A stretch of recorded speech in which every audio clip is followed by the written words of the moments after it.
I stand with my colleagues in expressing my condolence and support for the people of France.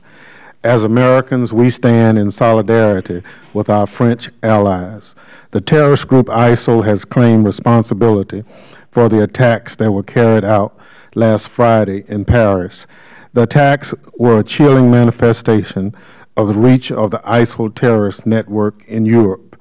On Monday, President Obama announced a new bilateral agreement with France to share intelligence and operational military information more quickly and more often.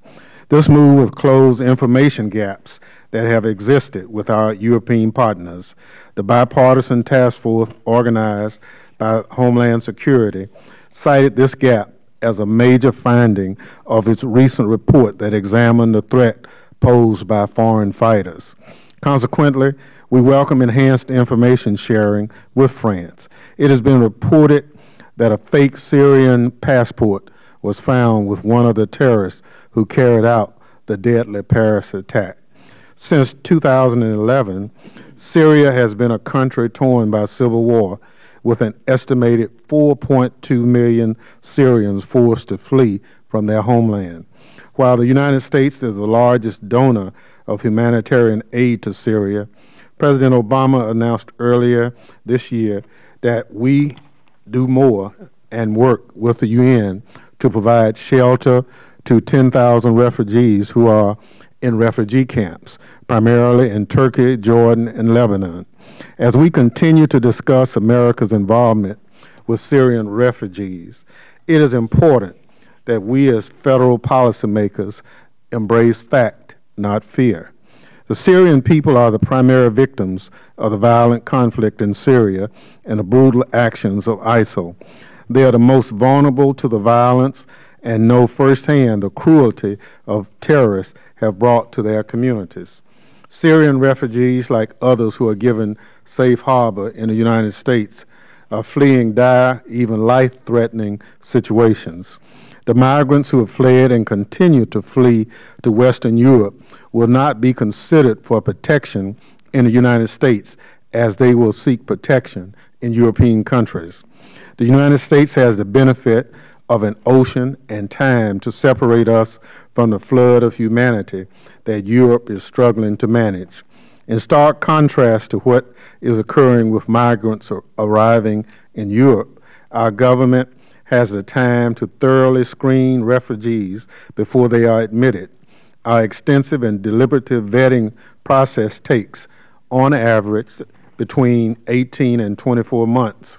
An individual seeking refugee status in the United States cannot step foot in the country until the Department of Homeland Security has made a determination of admissibility, having applied our federal prioritization criteria and subjected the applicant to extensive biometric and biographic checks, multiple in-person interviews, and medical screenings.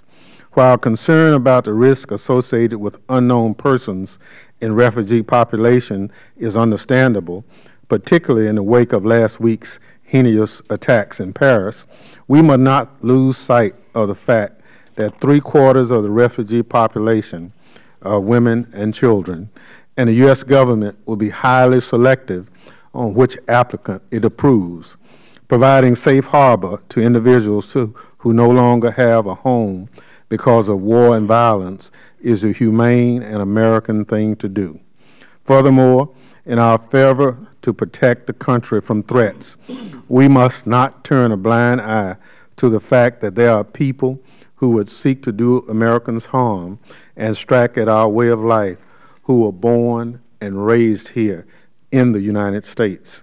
Lone offenders have been reached not only by ISIL, but by Al-Qaeda and domestic groups have inspired to commit domestic terrorism right here on the United States soil.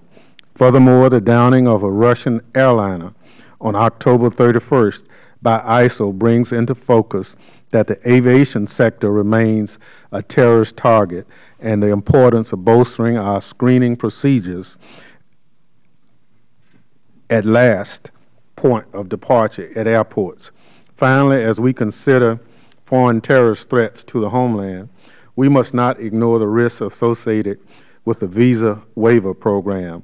In fact, the committee's bipartisan task force report acknowledged that while the administration has improved the security of the visa waiver program, continuous enhancements must be made to keep pace with changing terrorist tactics and to detect violent extremists before they board U.S. planes bound for here. Mr. Chairman, with that, I yield back.